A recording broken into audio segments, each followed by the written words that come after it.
So, one of the often most forgot about issues in fall protection, but yet it is absolutely the most important, is the rescue. So we should have A, B, C, D, P, and R. R would stand for the rescue. OSHA's regulation says if I fall and I'm suspended, I need to be rescued within 15 minutes. The new ANSI specifications are even dropping that down to 6 minutes. So if I've had a boss that said, hey Andy, go get your harness, go get your lanyard, and I strap my harness on, and I ask the question, boss, if I fall from that tower up there, how are we going to rescue me?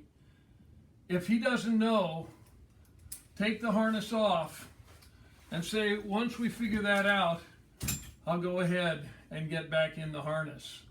That's how important the rescue is, because when we fall, all of the weight is being put on our femoral arteries with those leg straps, and we develop a situation called suspension trauma, which could potentially be fatal. Even though we survived the fall, we could still fall, we could still die from the toxic blood that rushes back into the system.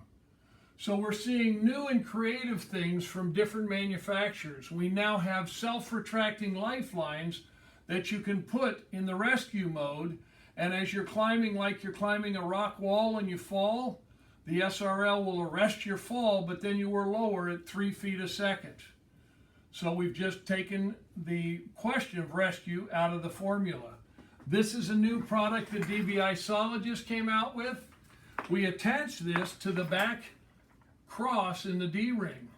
This then becomes our D-ring. In the event of a fall, we're now suspended, and this little strap comes over our shoulder. When we're suspended and we realize we're not in harm's way, in other words, we're not going to lower ourselves into the freeway traffic, we pull this red strap and we will now descend at about 3 feet a second until we safely reach the ground.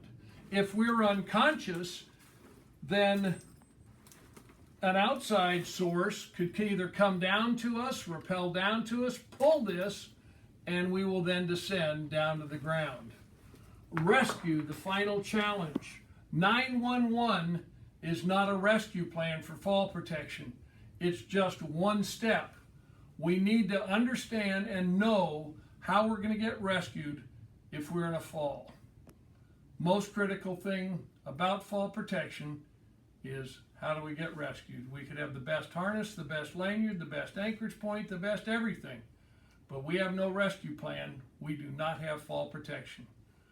Thanks so much for this opportunity, and let's be safe out there.